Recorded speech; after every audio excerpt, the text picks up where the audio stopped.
Graça e paz, Deus abençoe a todos. Buscai no livro do Senhor e lede. Nenhuma destas criaturas falhará, nenhuma nem outra faltará, porque a boca do Senhor o ordenou e o seu espírito mesmo as ajuntará. Eu estou lendo aqui numa versão da Almeida, da atualizada, é uma Bíblia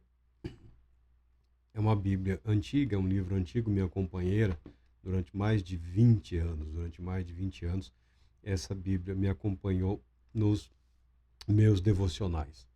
E por um período de 2 anos, de 2 anos aproximadamente, ela esteve nas mãos da minha sogra, a mãe da Isadele, no período em que ela esteve aqui conosco até o seu falecimento. Eu não tenho apego pelo livro em si, mas o livro é parte da minha jornada, é parte da minha trajetória. De vez em quando eu pego, já está bastante surrado, bastante machucado, coloquei uma capa aqui do material mais resistente e decidi ler nesse livro, porque ele é de um manuseio muito simples para mim, né? Achar textos nele 20 anos manuseando, é sempre mais fácil. Busquem no livro do Senhor e leiam. Busquem no livro. Busquem na palavra de Deus. Busquem naquilo que é certo. Busque naquilo que é verdadeiro. Deixa de lado um pouco esse mundo de polêmicas.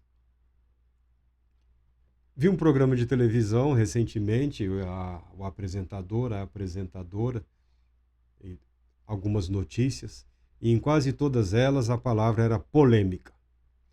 Polêmica no Senado, polêmica na Câmara dos Deputados, polêmica no Supremo, polêmica em Brasília, polêmica no Distrito Federal, polêmica no governo, polêmica, dúvidas, questionamentos.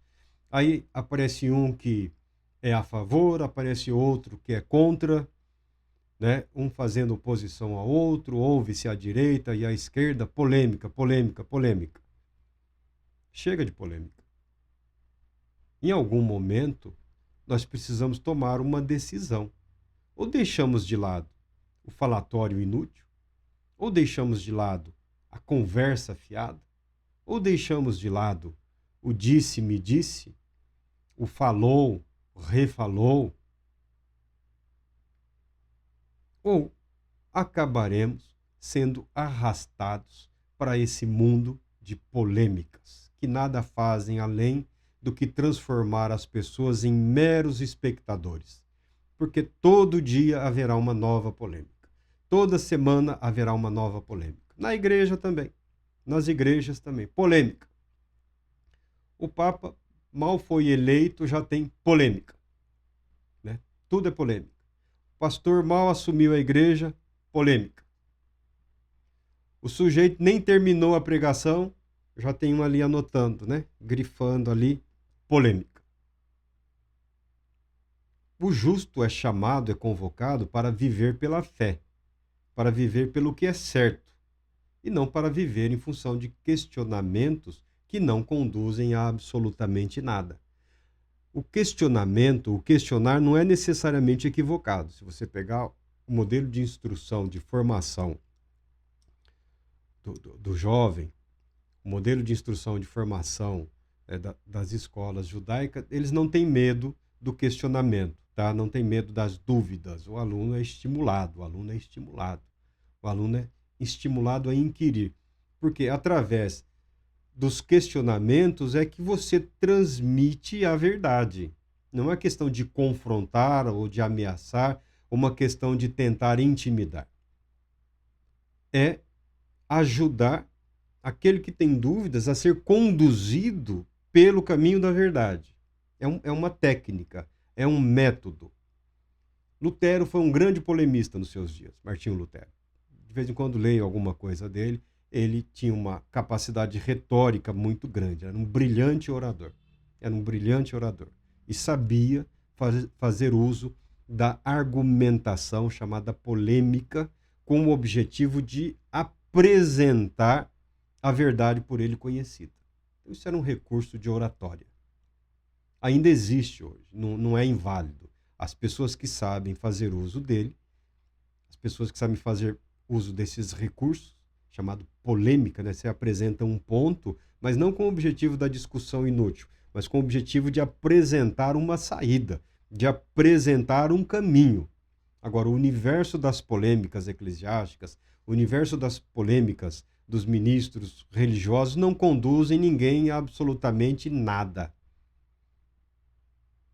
Por isso a palavra de Deus declara: buscai no livro, busquem no livro, busquem no registro, busquem na palavra de Deus, porque tudo, absolutamente tudo que pode ser considerado algo polêmico, foi solucionado, foi resolvido, o caminho foi apresentado. Nenhuma das criaturas, nenhuma das falas, nenhuma das verdades declaradas por Deus, nenhuma nem outra vai faltar. Porque quem disse, quem trouxe a revelação não foi o irmão. Quem trouxe a revelação não foi a irmã. Não foi o padre, não foi o pastor, não foi o bispo, não foi o papa. Quem trouxe a revelação de Deus através da palavra de Deus foi o Espírito Santo de Deus. A boca do Senhor o disse, e o Espírito de Deus, que atua sobre a terra, a Bíblia garante.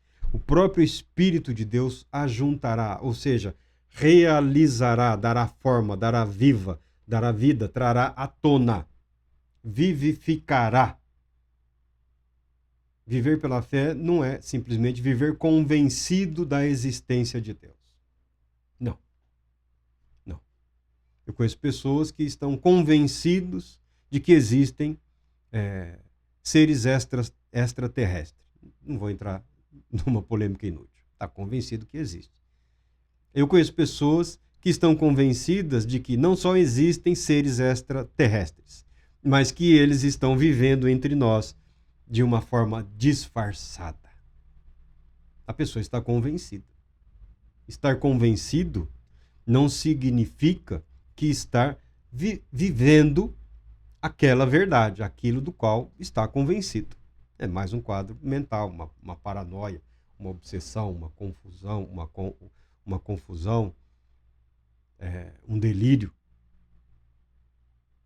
Nós somos convidados por Deus a vivermos em obediência a Ele, buscando na palavra dEle a verdade, porque Ele garante que a verdade dEle ganhará vida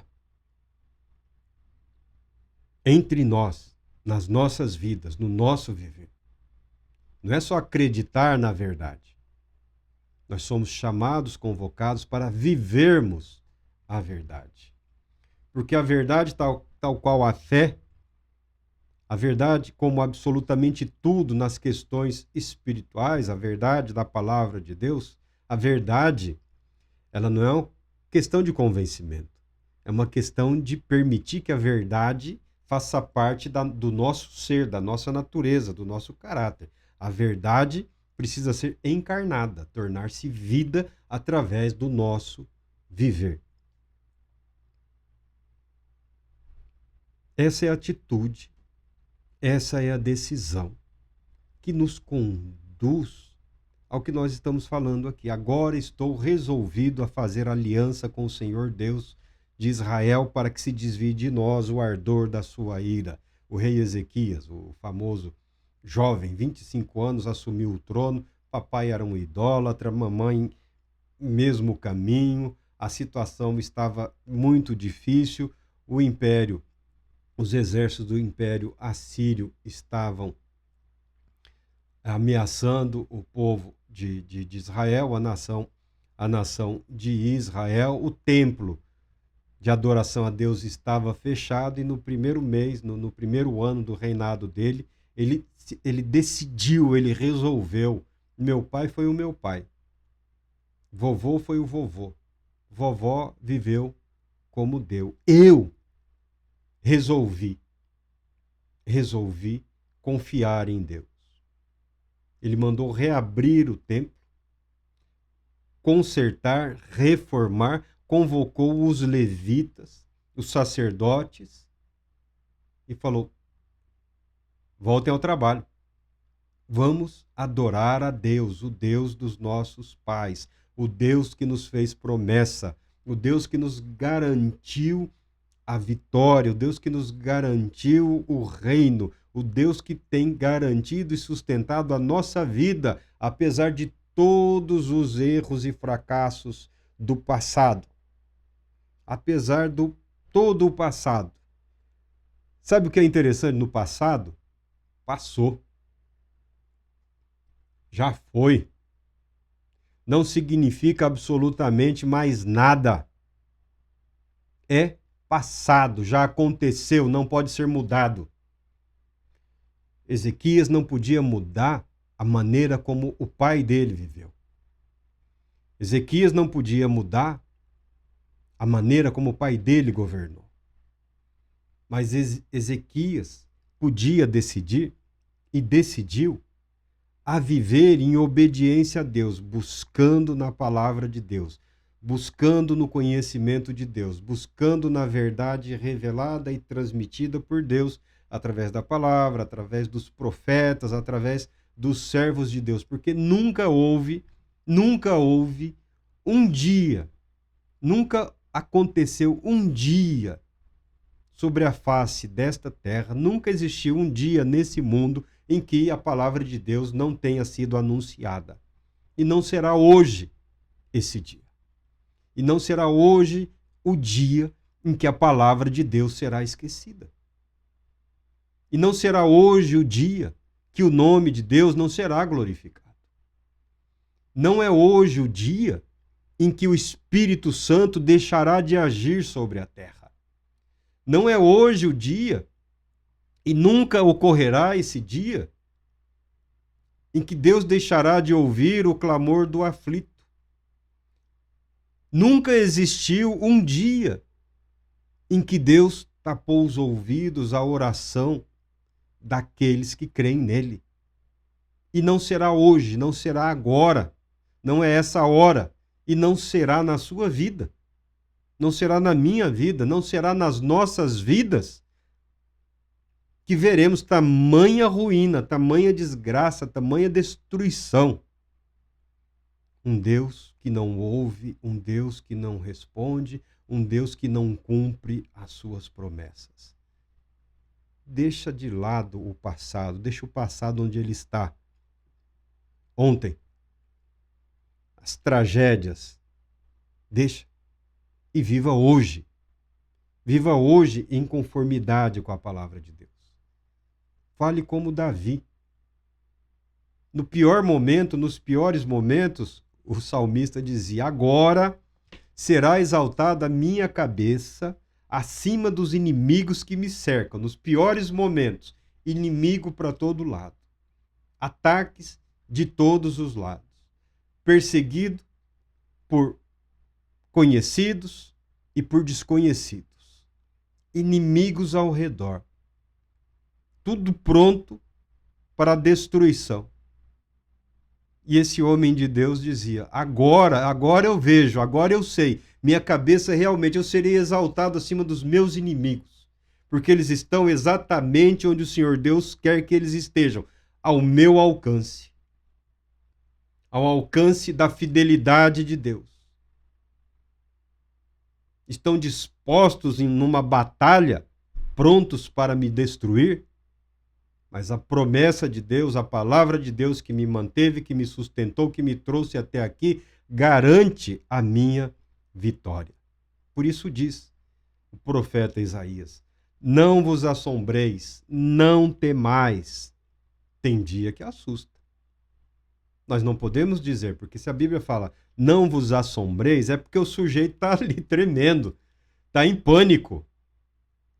É aquele dia, aquele momento, aquele fato, aquele acontecimento pegou de surpresa? Pegou de surpresa.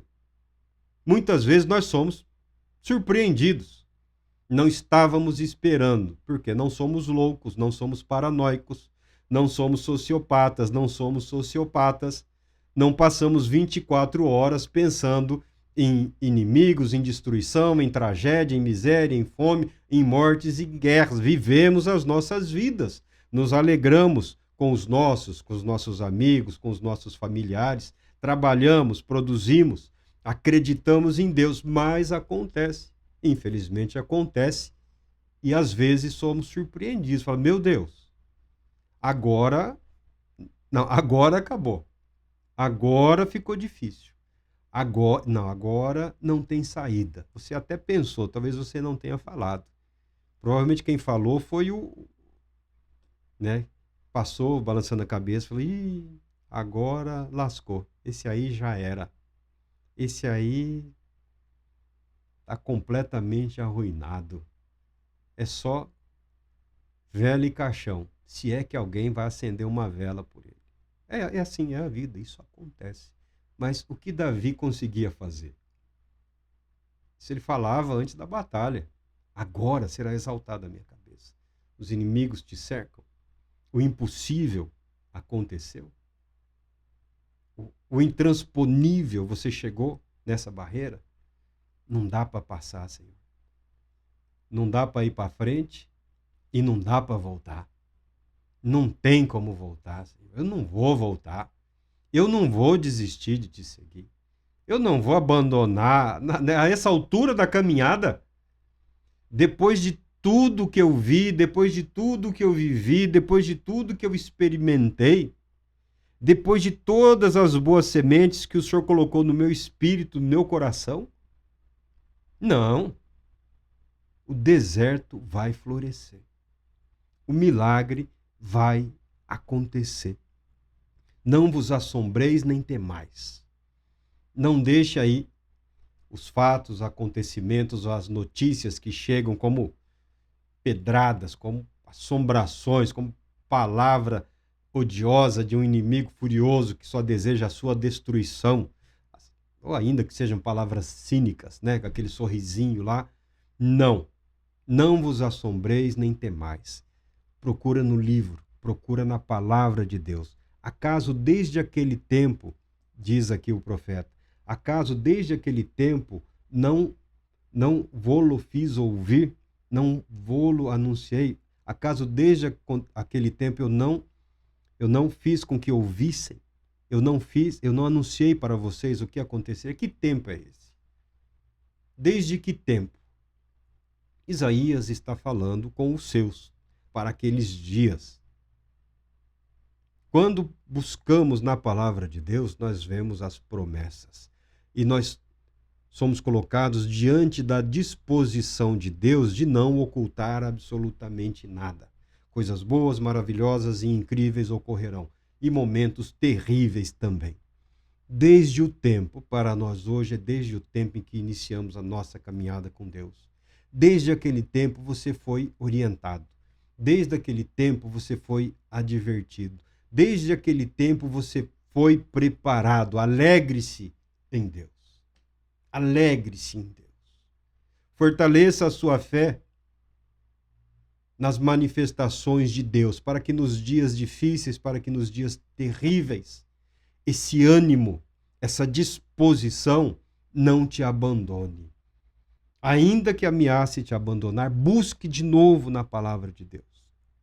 Confronta a sua vida com o que está escrito, com o que foi prometido, com o que foi estabelecido.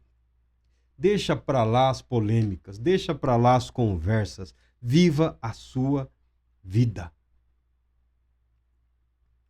Lucas, o evangelista, declara: pois todo aquele que pede, recebe. Palavras do nosso Senhor Jesus Cristo. O que busca, encontra. E a quem bate, abrir-se-lhe-á. Está falando dos céus. Está falando de Deus. Está falando da oração. Está falando da perseverança. A nossa perseverança é garantida pela presença do Espírito Santo de Deus. Por isso a palavra de Deus declara que nós nunca estivemos sós. Ainda que a pessoa viva alguns momentos de solidão, ainda que você passe por momentos, mesmo não estando só, mesmo tendo aí a família, os parentes, os amigos, dependendo do que está acontecendo, a pessoa vive tão intensamente aquilo como se ela estivesse sozinha, isolada de todos e ninguém ao seu redor fosse capaz de compreender, entender ou participar daquela angústia, daquele temor, daquele assombro, daquele medo, daquela desconfiança, ainda que as pessoas não sejam capazes de compreender, de entender, de participar ou de auxiliar-nos nesses momentos difíceis ou impossíveis, nós nunca estivemos sozinhos. Que a Bíblia também declara, Paulo falando aos coríntios. Alguns falam, a igreja que fracassou. Não. Pera, presta atenção. Presta atenção. Por quê? Fracassou por quê?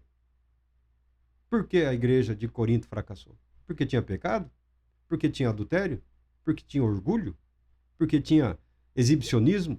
Porque tinha comilança? Porque tinha bebedeira? É isso? Porque alguém cometeu um ato abominável? Foi só em Corinto? É isso? Foi só em Corinto? Tem uns que falam, não, a igreja, ó, tá vendo? Pentecostes não serve para nada, porque se falar em língua, se profetizar, serviço de alguma coisa, a igreja é só um frustrado. É só um frustrado. É só um frustrado. Eu respeito as pessoas. Eu, particularmente, pessoalmente, estudando, lendo, não vejo necessidade. Você não tem que falar em línguas, você não tem que orar em línguas. O ensinamento bíblico do batismo no Espírito Santo não tem uma relação direta com falar em línguas, línguas estranhas, glossolalia, o nome que queiram dar. Não tem. O batismo no Espírito Santo que a Bíblia fala é o único batismo que importa, que é significado de regeneração ou novo nascimento. Nascer para Deus, viver para Deus, pertencer à família de Deus. Eu não vejo a necessidade. Eu a ninguém imporia e a ninguém jamais impus. Você tem que orar em línguas, você tem que profetizar. Não. A ninguém jamais impus. Não vejo essa necessidade. Porque dons não têm relação com a vida eterna, não tem relação com a eternidade. Tem gente que despertou dons aí em lugares escusos. Tá bom? Tem gente aí que tenta forçar aí meio que no grito, no coice, no pulo, no rodopio. Não há necessidade. A atuação do Espírito Santo, segundo a palavra de Deus, a manifestação do Espírito é concedida a cada um visando a um fim proveitoso. Eu sempre quis, tive a experiência, passei pela experiência, passei por várias experiências nesse sentido, tá? Então, a pessoa que não tem, que não viveu, problema dela. Não tem o direito de questionar a quem decidiu e, pela graça de Deus, foi-lhe concedido. Não vejo superioridade em absolutamente nada. Quando pedi, quando muito desejei, era como uma ferramenta para auxílio na oração. Uma ferramenta de oração. E orar em línguas é uma experiência de oração. Para quem deseja orar, para quem deseja orar mais do que os 15 minutos, que eu falo, 15 minutos tá bom, tá ótimo, não precisa mais que isso. Não adianta impor para ninguém essas coisas loucas de passar a noite, passar o dia. Não é para todos e não precisa ser para todos. Se é para você, você não pode fugir do que Deus colocou na sua vida. Não fuja. Mas também não pode transferir para outro uma responsabilidade que é sua. A igreja fracassou, dons... Para! Quem está atuando para restaurar a igreja de Corinto? O apóstolo Paulo. Quem? O apóstolo Paulo. Eu iria? Claro que eu não iria. E se algum amigo ou conhecido falasse, Marco, eu estou indo pastorear a igreja de Corinto, eu falo, não, você não vai. Você não vai. Não cometa essa loucura. Porque o que Deus iniciou, somente Ele pode garantir a continuidade. Quem está trabalhando para restaurar a igreja de Corinto é o Espírito Santo. É o Filho de Deus dando ordens aos seus apóstolos: não abandone aquele povo, não abandone aquela igreja, eles são meus. Paulo os chama de irmãos. Paulo os chama de irmãos.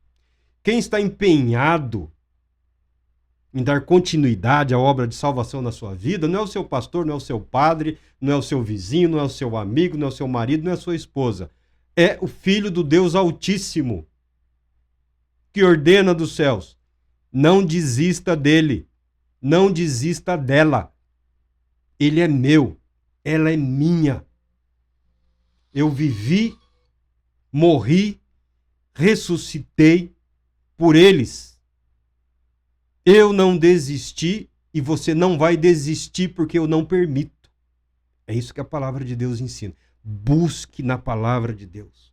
Busque na Bíblia, que você encontrará o caminho da verdade, o caminho que te fortalece, o caminho que te ressuscita, para que você não viva como um zumbi religioso. Amém, amém, amém. Se é para dizer glória a Deus, diga glória a Deus.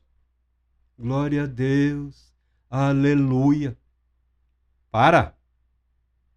Recobre vida, recobre ânimo. Como? Buscando na palavra de Deus. Pois todo o que pede, disse Jesus, todo o que pede recebe, o que busca encontra, e a quem bate abrir-se-lhe-á. Que porta é essa? É a porta dos céus. É o caminho da eternidade. As bênçãos de Deus. Marco, em algum momento você será confrontado. Não adianta querer. Humildade é uma coisa. Humildade deve ser o dom, o impossível, né? Agora, não podemos confundir humildade com covardia. Não podemos confundir humildade com timidez. Ah, se eu não pedir, nunca vou me decepcionar. Problema seu. Eu vou pedir. O que você pede? Tudo. Tudo.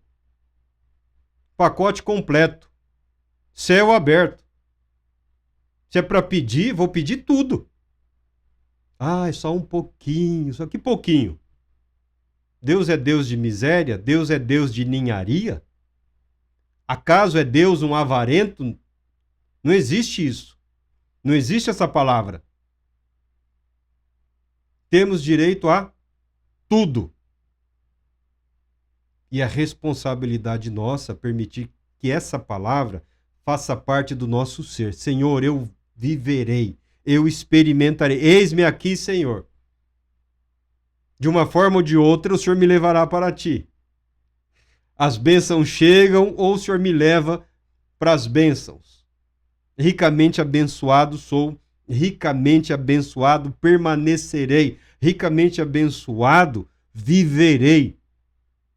Até aquele dia, até aquele momento em que só haverá bênçãos, céu, vitória e paraíso. A manifestação do Espírito, o mesmo Espírito que garante o cumprimento da palavra de Deus, é concedida a cada um. Presta atenção. A cada pessoa. Aqui o apóstolo não está falando dos dons de Deus, mas ele não está falando a manifestação do Espírito Santo é concedida à igreja. E o Espírito Santo é dom de Deus para a igreja. O próprio Cristo é o dom de Deus, né? O caminho sobremodo excelente, o dom eterno, a vida eterna, o caminho, a verdade e a vida. Sabedores disso, qualquer coisa abaixo disso também são dons, são manifestações graciosas do próprio Deus. A vida é um dom. Até o sofrimento é um dom. Até a dor, a angústia, a depressão é um dom de Deus. São meios, ferramentas, são instrumentos. Alguns, os antigos, falavam no passado, são o pastoreio de Deus para moldar o nosso caráter, o nosso ser, o nosso viver. É claro que eu preferia sem sofrimento, sem dor, sem angústia. Mas quem não preferiria só o paraíso? Mas a Bíblia declara a manifestação do Espírito Santo, as realizações de Deus pelo poder do Espírito Santo, são concedidas a cada um visando um fim proveitoso. Então, são concedidas também para você. Se o seu clamor é por um dom espiritual, amém. Você o receberá. Não há motivos para que você não o receba. Se o seu clamor é por qualquer outra coisa, também é um dom do Espírito Santo, também é uma manifestação do Espírito Santo. Vida, alegria, saúde, cura, libertação, são dons, são manifestações da graça de Deus em favor da humanidade, todos aqueles que batem à porta dos céus, clamando, chamando: Jesus, Jesus, Jesus, filho de Davi, tenha misericórdia de nós, tenha compaixão de mim. Jesus, Jesus, filho do Deus Altíssimo, ouça a minha oração. Ele vai abrir. Essa porta se abre pela fé. Essa porta se abre pela submissão, pela obediência, pela perseverança. Não arrogância, não pela força, não pela violência, não sair aí chutando, gritando, mas pela fé, por acreditar, crer e posicionar-se diante de Deus, diante de Deus, diante de Deus. Senhor, eis-me aqui. Pedro fala: graça e paz vos sejam multiplicadas no pleno conhecimento de Deus e de Jesus, nosso Senhor. Graça e paz, graça e paz. Está falando dos dons de Deus. Está falando da manifestação do poder de Deus. Está falando dos milagres. Está falando da paz. Eu sempre abençoo com paz. Deus, porque paz é algo que todos necessitamos, e quando ela invade o nosso ser, nós, meu Deus, que bom. Eu sei que o Senhor é comigo, eu sei que o Senhor está aqui. Graça e paz vos sejam multiplicados. Ou seja, não é uma vez, não é uma única vez, não foi um único evento, não foi há 50 anos atrás, há 30 anos atrás, há 20 anos atrás. É para hoje, é para agora, é para amanhã, é para toda a eternidade. E será que antes que clame a Isaías, é o mais evangélico dos profetas hebreus, dos profetas judeus. E será que antes que clamem, eu responderei? Deus está dizendo através do profeta. O que o profeta falou é o que Deus falou. Eu não consigo entender. Você não precisa entender. Alguns se dedicam, de vez em quando eu comento alguma coisa aqui de como os teólogos tentam explicar isso. É bonito, é elegante, é sofisticado, tal, mas o fato é, o que o profeta falou foi o que Deus falou. Mas qual profeta? O profeta que está aqui. A Bíblia fala: busque na palavra. Busque na palavra. Busque no livro do Senhor. Busque na palavra de Deus. Por quê? Quando você buscar, quando você se posicionar, quando você se decidir, quando você reconhecer que os dons graciosos de Deus são presentes, são permanentes, que nos conduzem à vida eterna e têm o propósito de proporcionar a nossa edificação, eles têm o objetivo de que tenhamos algum proveito, tem uma finalidade proveitosa. Bênção. Abençoados para continuar abençoando. Antes, e Pedro fala, e que tudo isso que Deus realiza, seja multiplicado. Eu experimentei ontem, e hoje também, e amanhã de novo. E daqui 1 ano, 2, 5, 10, não. Não há limites para o amor de Deus. Não há limite para o agir gracioso de Deus. Não há limite, não há e não há, tá? E será que mesmo antes de você clamar, Senhor, eu preciso, a Bíblia declara, Ele responderá.